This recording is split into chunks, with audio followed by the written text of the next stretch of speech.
या घडीला महत्त्वाची बातमी समोर येते। राष्ट्रवादीमध्ये फेरबदलाची चर्चा आहे।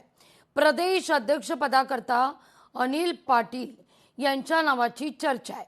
या संदर्भात अनिल पाटील यांच्याशी संवाद साधले आपले प्रतिनिधी सुमित देशमुख यांनी। आपल्यासोबत राष्ट्रवादी अजित पवार गटाचे जे नेते आहेत अनिल भाईदास पाटील ते आपल्यासोबत जुडलेले आहेत। आपण थेट त्यांच्याशी संवाद साधूया।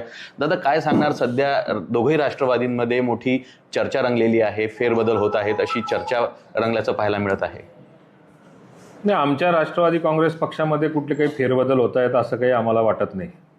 पवार साहेबांच्या राष्ट्रवादीमधनं आत्ता कुठेतरी येणारं जे सत्र जे दिल्लीमधलं केंद्रीय पातळीवरती त्यांनी त्यांचा निर्णय घेतलेला आहे की महिला विधेयक आणि डिलिमिटेशनच्या बिलाला त्यांनी सुप्रियाताईंनी जे स्टेटमेंट केलं त्याच्या आधारावरती त्यांचं समर्थन असणार आहे।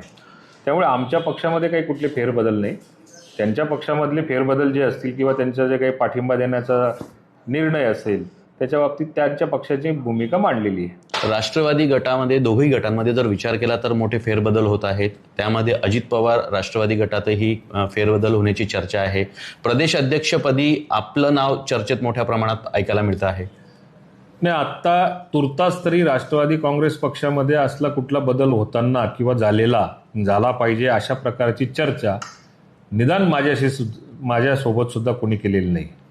मला आमच्या कोणत्याच नेत्याने आजपर्यंत सांगितलेलं नाही की तुला प्रदेश अध्यक्ष व्हायचंय किंवा उपाध्यक्ष व्हायचंय का कार्यकर्ता राहायचंय। मी कार्यकर्ता म्हणून आणि माझ्या विधानसभा क्षेत्रातला आमदार म्हणून सुद्धा समाधानी आहे।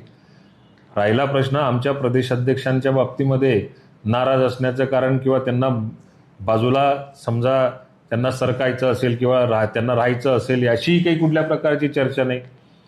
आज सुनील तटकरे साहेबांच्या माध्यमातून उत्तम काम चाललेलं आहे। प्रदेशामध्ये संघटनेचं काम चांगलं चाललेलं आहे। सुमित देशमुख, लोकशाही मराठी, जळगाव। लोकशाही मराठी ऐका, पहा, जागरूक रहा।